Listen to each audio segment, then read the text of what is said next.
Okay, there you go. Good afternoon, and thanks for joining us. My name is Jo Beer, and I'm really pleased to be hosting this session. The English Association is a learned society and a subject association which was founded in 1906 to promote, support, and celebrate the discipline of English studies. We cover all stages of education from primary and early years through to secondary, further education, and higher education and beyond. We also cover parts of the discipline across languages, linguistics, literature, and creative writing. Events like this one are made possible by the fantastic contribution of our volunteer speakers. So thank you to tonight's speaker, Julie Blake, co-director of Poetry by Heart, and our members who make it possible to keep these events free and open to all by paying for their membership fees. And if you would like to contribute to the national conversation about English and help support our discipline, please consider joining us. It costs just £29 to support our events and campaigning work, and this goes on for a whole year. And you'll get access to a range of member benefits, including online access to all of our journals. So now it's my pleasure to hand over to tonight's speaker for our discussion, Voice and Verse, Poetry by Heart for 4 to 7-year-olds with Julie Blake. Thank you. Thank you, Jo, and thank you to everyone who's joining us this evening. I'm going to set my timer because we don't have long, and I can always talk for about 3 weeks about this stuff, and I need to be very focused. So that will help me keep on track.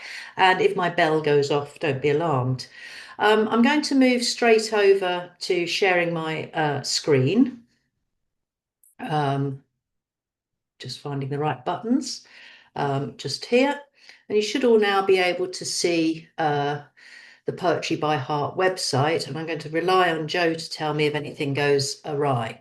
Poetry by Heart was founded in 2013 by myself and Sir Andrew Motion, who was the Poet Laureate just previous to that, with a view to doing something transformative about poetry in education. I had worked with Andrew at the Poetry Archive, which, if you don't know it, is a website archive of recordings of poets reading their work. And I was the education director, and all of my work was about working with schools to help lift poetry off the page into voices, breaths, and hearts where it belongs. And Poetry by Heart has kind of spun out of that work and is now its own thing. And I am the director of that. It's a schools-based project. It takes place in absolutely every county in England.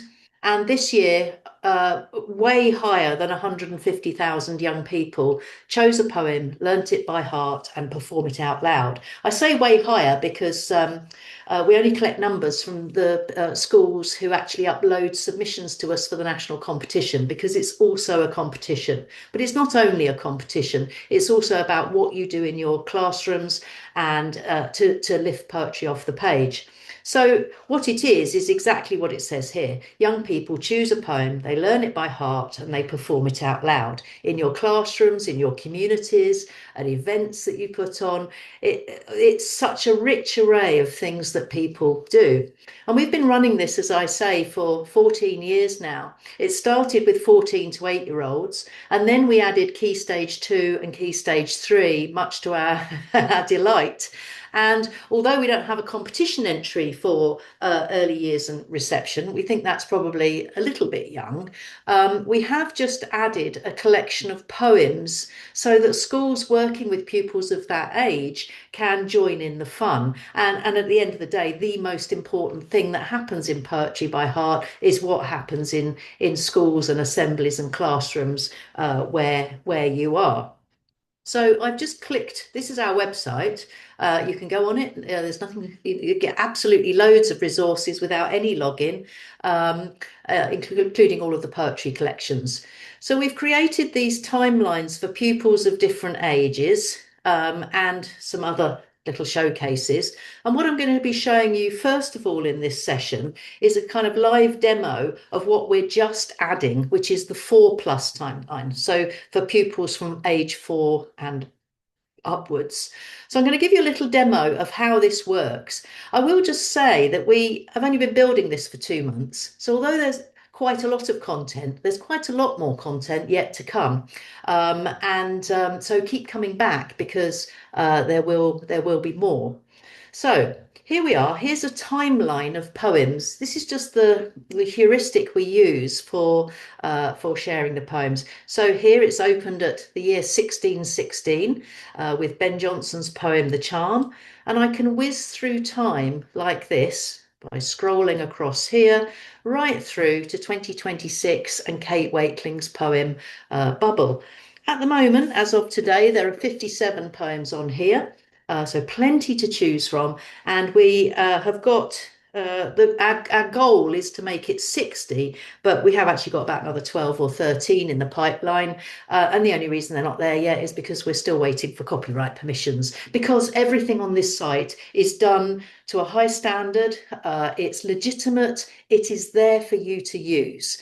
So we do it properly. And all of the team, including myself, are former teachers. So we've got a good feeling, we think, for how this might need to work in the classroom. And one of those things is you need to trust it. You need to know that it's good. So that's the timeline. So you can see all of these different poets. You'll see that we include the poet's portrait on here. That was a decision we made right at the beginning, in that we wanted children and young people to see that poems aren't just little marks on a page, that they are things that people made, and that they're all these kind of faces here. They're all interesting. And we've had some wonderful stories over the years where we've said to a young person, so why did you choose that poem? And they said, because the poet looked like my grandma or my dad or something like that. And I would never have thought of that as a reason for choosing a poem, but fair enough. We enjoy those stories. So if I come up here, I'm going to show you what a poem page looks like, because it's not just this timeline, this is just the interface for finding poems. So you click on a poem. Here's A.F. Harold's Why Books Are Better Than Apples. And here is the poem. So you've got the poem text there for you to use in class. Over here on the right, you've got a bit of text called Explore the Poem. And certainly on this timeline, we're aiming this at teachers and parents and people working with the children rather than 4-year-olds themselves. And this gives you some ways into the poem. It's not notes like for an essay. It's designed to help you get the poem out of the box, to lift it off the page and speak it, play with it, have fun with it. So that's what that's all about. And what some people tell us is that they use that actually as a starting point for a lesson. It gives teachers a kind of way in and a starting point too. So there we go. There's a explore the poem, and then there's also a little bit about the poet. I mean, you might know A.F. Harold's work, you might have seen him around or on YouTube, but if it's a poet that you don't know, and we really work hard to get a real mixture of poets, then there's some information there, but not too much. And where we have performances, we'll put them here. In this example, we asked Ashley to perform his poem for us, and he did. And we've put that recording on here. But the different kinds of recordings I'm going to show you now. So if we whiz through time back to 20th century somewhere. Where's he gone? There he is. And we open up Vachel Lindsay's The Little Turtle. Here you can see a performance, and we could click on this and play it. In fact, I will. This is Emilio, who was a finalist in our competition. And here he is standing on stage at Shakespeare's Globe reciting The Little Turtle. And I'll just let you hear a snippet of that so you get a flavour. He lived in a box. He swam in a puddle. He climbed in the rocks. He slept at a mosquito. He slept there. He slept there. And then when he slept that me, he caught the mosquito. He caught the bee. He caught the minute, but he didn't catch me. And so these videos are the young people videos are really nice for kind of giving a flavour of a young person performing that poem. And if I go all the way back here, back to Ben Jonson's Charm, if you were to listen to this would be Ollie Lomax, who is a poet, and he's speaking this poem. So it might be the poet who wrote it. It might be another poet speaking it. It might be a young person. Sometimes we have actors, but generally we try to get poets, and we're just in the process of adding a lot more poets onto these. If I scroll down the page, there's also a little breadcrumb trail. And this is quite nice in class for going on journeys in poetry. So you might listen to that poem or share that poem, talk about that poem in class, enjoy it together.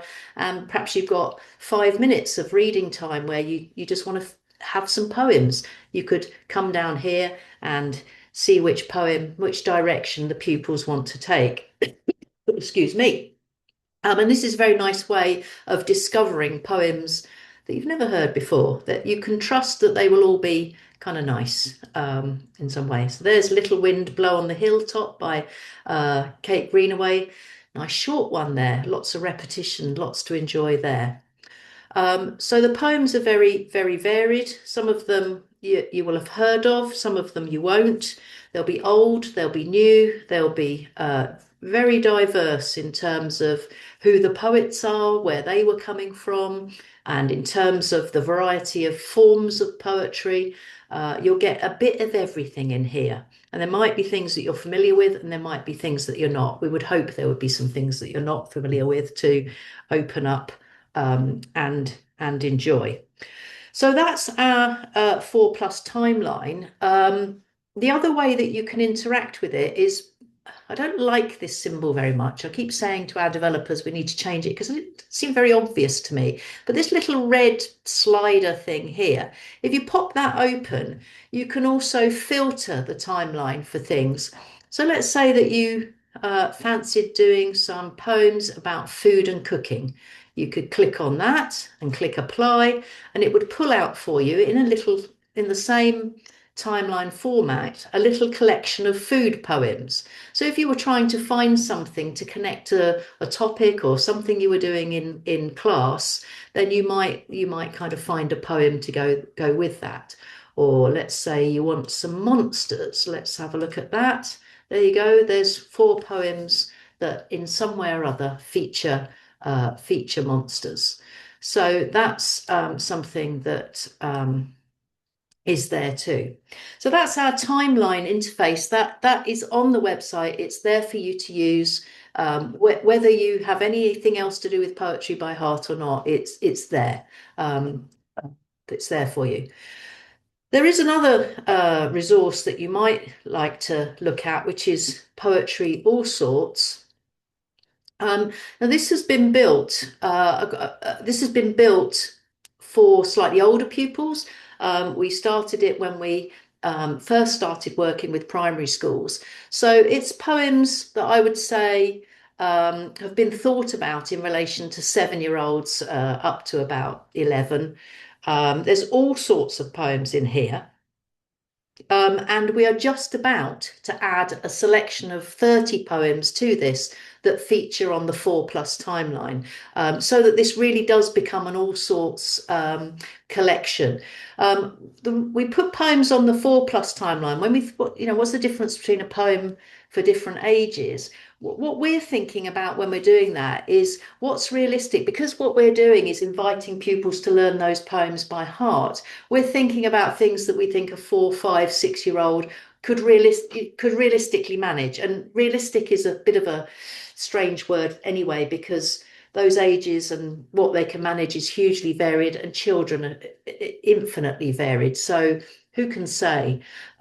We have children picking things from right across the website. We have sixth formers choosing poems that we've selected for 4-year-olds, and we have 4-year-olds selecting things we've picked for 10-year-olds.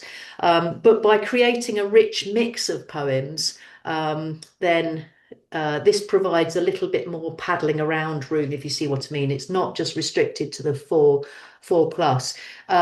you won't find any horrors on here. You won't find any swearing or anything inappropriate for children on here, I don't think. This one works slightly differently. You can see it's got this more visual dynamic going on. It's not the visual of the poet. It's something that relates to the essence of the poem. Poems are all there. You can just kind of wander around, seeing what you find interesting. Maybe you're feeling a bit hungry at this time of the day and you're interested in Mixer Pancake. And you can see that it's the same kind of poem page. It's just a different interface. But it has some really nice functions that I like. Like if you're too lazy to scroll down, you can just press the shuffle button and see what comes up. And on a Friday, or if I feel a bit tired, I really like pressing this and just coming up with a poem. It has the same kind of filters. So if you want poems about water, there you go, have some water poems. You want some human nature poems. This could do with being refreshed actually, but family poems. There you go. You can get rid of it like that. So it's just a different way in, and a sort of a broader pool of poems if you're interested in that. So that's the poetry collections that are there for you. Let me just bring back the 4+. There's the collections that are there for you. But then there's the question of what you might like to do with them. And I've picked out 3 things that we like to share when we're talking about lifting poems off the page and what you might do to bring it alive in the classroom. So you've seen our kind of little strapline: choose a poem, learn it by heart, perform it out loud. We actually think that the choose a poem dynamic is really important. And I said in the kind of description of this session that I would be coming at this from an oracy point of view. Well, everything we do is coming at it from an oracy point of view, and we do a lot of work with Voice 21. Obviously, if we're teaching young people to learn a poem and then perform it for others to enjoy, then that is a kind of aesthetic or oracy experience. They're having to develop the confidence to stand up and give back that poem to other people, to think about how they're going to stand, how they're going to use their voice, all of those things. And in our teacher survey this year, 99% of the teachers, I'm not making it up, that's what they said, 99% of the teachers who took part said that it improved their pupils' confidence generally and with poetry. And over 60%, I can't remember the number, it might have been 65 or 68, said that it significantly improved their pupils' confidence to do that kind of thing. So we know it works. We've been doing it for 14 years. And it seems to give young people a lot of joy and pleasure too, because they're choosing a poem. Even if the teacher has pre-selected some and they're choosing from that, they're choosing a poem. They're taking it into themselves and working out how they're going to say it. And then when they get that experience of people clapping, people saying, "I liked your poem," or "well done," they get a huge buzz. And you don't know where that's going to take you. That might be in your classroom. But on Friday, we had 20 young people, including some really young ones, performing at the Hay Festival alongside Miriam Margolyes. Now, we didn't particularly plan that. It's just an opportunity that we had, and we were able to facilitate it with those schools. But that's quite an experience. But even doing that in your classroom for your peers, or as we encourage at Christmas, we say, well, if you're doing things on your phone, why don't you video? You get someone to video you doing your poem and send it to your grandma for Christmas, because it will be a Christmas present she will never forget, and it won't have cost you anything. So choosing a poem, learn it by heart, perform it out loud. And we have a whole load of activities in for pupils that guide them through this process. And I'm going to show you briefly something we have in the choose a poem section, which for younger pupils would need some kind of mediation. But actually, this is something that we think that teachers and other adults working with pupils might do themselves in order to create their own collection of poems that you then use with the pupils. So this is like what used to be called in old money a web quest. So it's got these little activities here that guide you in different ways to finding poems on the website, rather than just kind of trawling through them, and which you could do. It sort of turns it into quite a fun quest. And this is something that we've had pupils working on in small groups or pairs. And it's something that in workshops with teachers we also do. And so it could be a fun kind of team development activity even in school to take this web quest in order to find some poems for your pupils. So it starts off, it invites you, tells you how to pick a poem, any poem. So that might be through going to the All Sorts and hitting the shuffle button. Next, add a poem on the same theme. So you use the theme filter or the search bar to find something on the same theme and to add that. Next, you add a poem from a timeline that is closest to the year you were born. So you go and have a look at that. Then you add a poem written by anonymous, and it tells you how to find those. Then you add a classic poem. So you can use the filters. That's still, oh yes, that's it. We count classics as anything before 1914. Then it tells you to add a poem after 1914, and then add a poem by a living poet, and it tells you how to do that. So by the time you've done that, you've created a collection of poems which you can then kind of work with. You can then choose from. You can then try sounding out, try saying them, try sharing them, talk about them. Which ones did you like? Which ones didn't you like? Which ones should we learn? And it creates a kind of pool of poems in the classroom to play with and work with, rather than kind of dealing with several hundred poems. And it's a really nice way to explore those together. So that's that. And what we encourage in that choosing phase is very much a lot of talk, a lot of group talk, a lot of paired talk, a lot of giving feedback about which poems they like and which they don't. And you can have some really nice conversations about why people choose what they choose. So that's choosing a poem and a little web quest to help choose poems. The next part of our little motto is learn it by heart. And on the website, you're able to find, although you do need a login for this, some activities that we've created that give you everything you need in a PowerPoint slide deck to get a class learning a poem by heart in one lesson and performing it. And these are tried and tested. They kind of work. I'm going to show you this one, and partly they work with young pupils, particularly because it's all verbal and it's all done through patterning and through kind of call and response. So I'm going to change my share screen for a moment. So let's stop sharing that. And I shall share this. And these are what we call learn-alongs, where you have a slide deck and a poem, and the task is to learn it in a lesson. And they've got a lot of nice pictures on them. So, and in the notes field, which you can see, Jo, when she started, Julie, I can see your notes field. I said, yes, it's deliberate.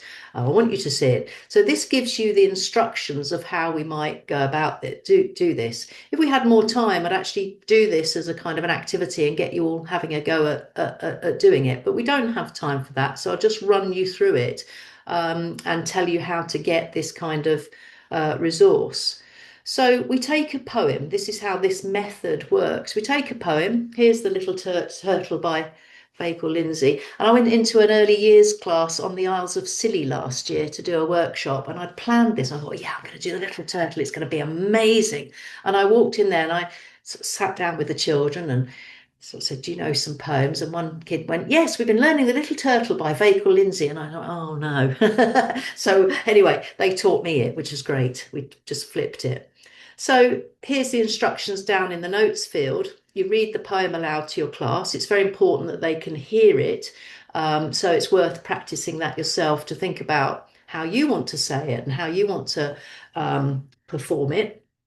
And then read it a second time with pupils joining in to read it all aloud together.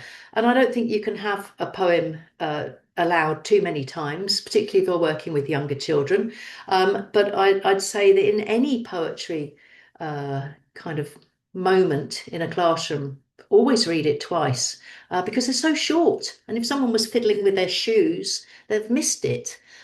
So think about having it twice at least. But anyway, that's how we start, and then we pause and we talk about the poem a little bit, about our first encounter. So anyone feeling anxious, we can kind of deal with that, and we can think about how we talk about a poem. And so we just start in a very simple way. Which bits of the poem did you like? That's a question that's sufficient to get quite a lot of conversation going once you kind of get started. Were any bits you didn't like? Were they scary, or were they reminded you of something else? You don't like fleas? I don't know. Can you remember any of the words? And this is a great question, because even though they've only heard it twice, you'll be surprised how many bits people remember. And I use that in the workshops to encourage children and say, look, we've already got these words. We already know part of it and we've only heard it twice. So this isn't going to be difficult. So it's all about getting them into the zone of the poem, I suppose. And then we might say, now we're going to kind of have a go at learning it. And we've turned it into a kind of fun game with visuals to help cue the memory as well as the thing. And we just take it a couple of lines at a time. So we say together, there was a little turtle, he lived in the box. And I generally find that the younger the person I'm doing this workshop with, the quicker they learn it. Young children in particular seem to pick it up, perhaps because they're more in that space of the verbal rather than the textual. So we use the cue to remember. There's our turtle. There's some boxes. And the words in bold are going to be removed in the next slide. So there we go. We have to kind of remember what they were. There was a little, we can point, turtle. He lived in a box. There we go. And then the third time we have the slide, we have a go at seeing whether we can say it without the pictures. And I generally find that 3 times is generally enough. Sometimes there's a pair of lines that trip us up or catch us out. And we can just go back and just have another go at them and have some fun doing that. Then he swam in a puddle. He climbed on the rocks. So there's at least a puddle cue. And with younger children, we often incorporate actions as well. We have fun sort of saying, okay, well, what actions do we want to use? So we might have some swimming. We might have some climbing up the rocks. And that can help to cue the memory as well. And my advice about actions is if you're going to do them, make them go large or go home. Make them big and bold. He swam in a puddle. He climbed on the rocks. That can be helpful for memory and for fun. In terms of the competition, we prefer the actions to not get in the way of the poem, but you have to start somewhere and do it. So, and also it's really fun. He snapped at a mosquito, he snapped at a flea, and we have a go at that. He snapped at a minnow and he snapped at me. So again, some minnow cues. He caught the mosquito, he caught the flea, he caught the minnow, but he didn't catch me. So by the time we've done that, we should be quite well on with the poem. And we can have the poem back at the end to practice and rehearse and go over it again. We might go back through the slides. It depends how quickly they've snapped up the poem. We often include a little quiz to sort of say, here are the visual cues, are they in the right order? And we have fun kind of remembering which one went first, that this one was first, and then we might repeat the lines again, so that it's a way of rehearsing the poem and stepping away from the words. And then there are the visual cues kind of in the right order, and your class might be ready to do it without any cues, but if they need the cues in the right order, then you can kind of point to one and we do the lines and we get through the poem. And we perform the poem together. and then we give ourselves a big round of applause. And it's a collective thing. It's something we all do together, and it's lots of fun. We have these learn-alongs for different poems, and I'll show you where you find them if that's something that interests you. I'll just share my screen again here. And so if I use the search bar and put little turtle, find the poem, I can come at them this way, and you see that on some poems, not all of them, there's a little panel that's for teachers. Please log in for more resources. We don't like to give just everything away to pupils. We want you to be able to get it and then do the magic in the classroom. So if I just log in, I'm not a robot, then it will give me a link in this poem to the Learn Along resource, and it will take me to the 4+ timeline poetry learn alongs. And then there's a couple there. There's a little turtle, and there's another one for Mix a Pancake. What is the website doing tonight? Thank you. Stop doing that. Thank you. I can also go into some other learn alongs for other ages. Oh, goodness me. Stop it. There's some for Christmas poems as well that you might enjoy. Okay, so that's a learn along, another oracy-led thing. It's all about everyone getting their voices, practicing standing up, practicing breathing, practicing how we're going to say it, slowing down, preparing our performance, and enjoying it and having fun. The other thing I wanted to show you very briefly is that we also have a poem of the week, which you can sign up for via the website. There's a link there, which we will send you an email once a week. It includes a link to a very accessible poem, and next year we will start folding in these 4+ poems, and it gives you an activity to do with the poem. It's the same as what's on the website usually, but it kind of plops it into your inbox so you don't have to think about it. It gives you an activity. And this one is Sarah Coleridge's A Garden Year, which goes, you might know it, January brings the snow, makes our feet and fingers glow. It's a nice poem for learning your seasons, and it's a bit 19th century, but that's why our activity is it is. It gets you to look at the seasonal fruits and flowers, the weather. So there's some vocabulary work that you can do, some imaginative work, so there's visual descriptions of these different seasons.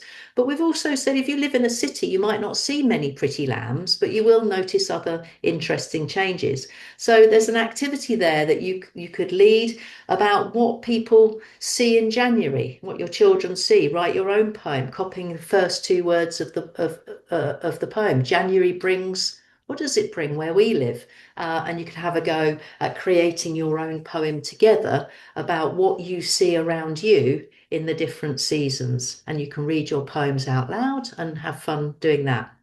This also features a word of the week, which we do in conjunction with the Oxford Dictionary. And so we've picked out one word from the poem, and we do that every week, one word from the poem, and we explore in a kind of language detectives kind of way, something about language. So this one just explores this very unusual word. What is a gillyflower? And it gives you links to other flower words, and if you open them up, they'll take you to the Oxford English Dictionary, which will be beyond a 4-year-old, but it's very interesting for a teacher to think about these different flowers. And it goes into reasons why American and English sound different. So you'd have to explore that to really kind of get the gist of what I'm saying, but you get the idea. We explore a word that's interesting, and we also give an activity that relates to that poem that you can build into anything you're doing in the classroom. And as I say, no, you can do this whatever you like with this. It doesn't have to be something where you enter the poetry by heart competition. It's all about the joy of poetry and lifting it off the page and giving you nice resources to work with. So that's poem of the week there. I will put this link in the chat. I thought you might enjoy it. Our poetry and digital content editor, Mariah Whelan, has just had this piece published with Book Trust about a broad range of approaches for finding and sharing poems with the very young. It's not only or even mostly about poetry by heart, and it's a very nice article that opens out different resources and things you might like. That's useful. And oh yes, and the third thing I said I'd share was a CPD resource that we have available that's free. It's a self-led learning module.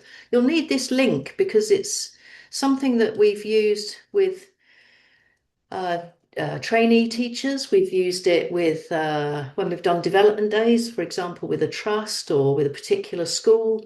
And it comes from the view that we have. We use it with Teach First, which is why it's got a Teach First trainee on the video. It comes from the view we have that in terms of developing an oracy-led approach to poetry, the best thing you can possibly do as a teacher or as a leader of learning in any other way is to learn a poem by heart yourself and to speak it. It will involve overcoming obstacles. Before I did this job, I had never learned a poem in my life. It wasn't part of my education. It wasn't part of my family life. Never done it. But when we started this project, I thought I'd better do it. And now everybody who works on our team has to learn a poem by heart.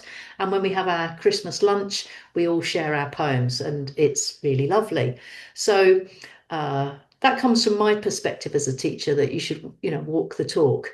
So what we've developed is this self-led learning module where you can do exactly that. You take your time, you can do it at your own pace, and it is a wonderful professional development thing. It takes you through choosing a poem, so you follow exactly the stages that you're going to, or you might choose to follow with your pupils. So you really have walked the talk. So it will take you through choosing a poem, learning a poem, how to kind of craft your poem, how to work on it to make a really good performance, and then performance tips. And then if you want to, you can then film yourself or have yourself film speaking your poem, and you can upload that to us. And you can even enter the teacher competition, which is lots of fun. And we've got 10 finalists coming to the grand finale who all teach in a whole variety of schools, and they're going to compete to become our national staff champion.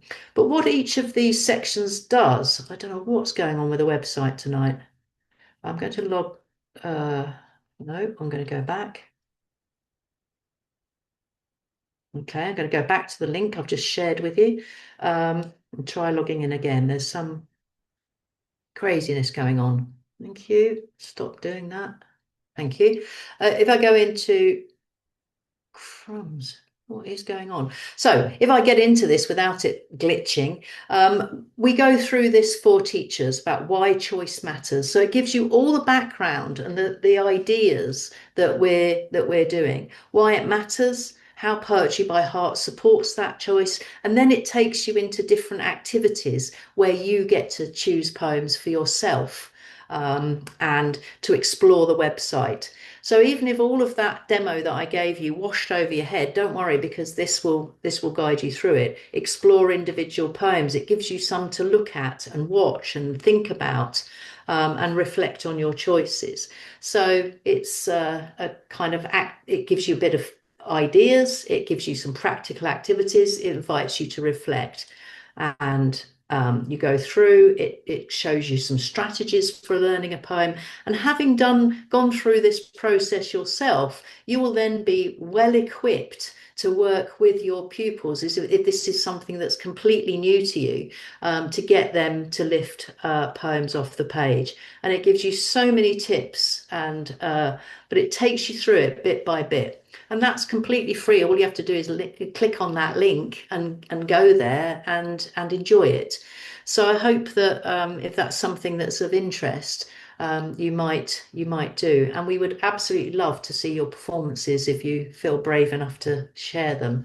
We see poetry performances of absolutely every kind, and we genuinely love everyone. So yeah, we'd love to talk to you about that. Okay, those are the things I wanted to share with you in this kind of whistle-stop tour of some of the resources that we have available and what we're doing and why we're doing it. We think it matters a lot that young people get to experience poetry, to share it, to enjoy it, to read it, and to talk about it. And that's why we're doing what we're doing. So I'll now hand back to Jo, and I think we have a few minutes left if anyone would like to ask any questions or anything else. Julie, thank you so much. What a full and practical webinar this afternoon. I've taken away so many sort of pieces of advice, so many practical ideas about what to do with children in the classroom. And I guess bearing in mind the focus on oracy going forward, and potentially the prioritising of this in the new curriculum, whatever that will look like next year. I think as many practical tips and strategies that we can have as possible is fabulous, and that it's all free. So thank you for doing that. So I'm monitoring the chat. Doesn't seem as though anybody's got any particular questions at the moment. Feel free. You've got a couple of minutes here, but I think while we're waiting, Julie, would you mind if I ask you a question? No, not at all. Which is it's about how you choose. How did you go around? You talk about choice of poems here and the importance of choice. How did your team go about choosing the ones that you've got on your timelines or in your all sorts space? That's a really good question. We had a lot of fun doing it. We always know the kind of, like, all of our timelines are built on similar principles, that they have to have classic, they have to have modern, they have to have contemporary, they have to have diverse poets. And we think that that's important historically as well as contemporarily. So you'll find poets of the early 20th century who are people of colour, and we try to get a lot of variety. Then we kind of throw in like different things, and we spend a lot of time reading, and it's just an absolute delight. It's my favourite part of my job, is to go, right, let's have a think. And we kind of go down rabbit trails thinking, well, where can we look at that? We look at old anthologies, we look at new anthologies. On the shelf behind me, there's not very many books on there at the moment, but we gather together lots of books. We go to the library and we read lots. And we also talk to people. We had Charlotte Hacking, who used to work at CLPE. She was a guest editor who we tasked with recommending a certain number of poems to get us started, and then we went off on the rabbit trails. We love anonymous, so we always like to include some of those. And we have some poets who feature in some of the other timelines where we think, right, okay, well, we're doing 4+, but I'm sure Charles Causley must have written something that would be suitable. So we've got some of these poets who we call elevator poets, because they go all the way up the timelines, because they wrote so brilliantly for people of different ages. So rummaging is really the answer. I like that, professional rummaging. Professional rummaging. That's fabulous. Thank you. Again, I'm just checking. It doesn't seem that anybody's got anything particular. I think they're all absolutely desperately wanting to go off and access your website and use it for their planning. But Julie, can I just say once again, thank you so much for your time this afternoon and for your expertise. Thank you for guiding us through your resources so brilliantly. And we really look forward to hoping to hear lots of news of poetry being performed in classrooms across the country, and that you'll hear about that too going forward. Yeah, and I've put our email address there. If there's anything that you'd like to ask me afterwards that you think of, then do get in touch. Excellent, fabulous. And keep an eye out, everybody, for any other events that are coming up from the English Association. You can access those by going to the English Association website as well. Thank you very much, Julie. I'm going to pause the recording.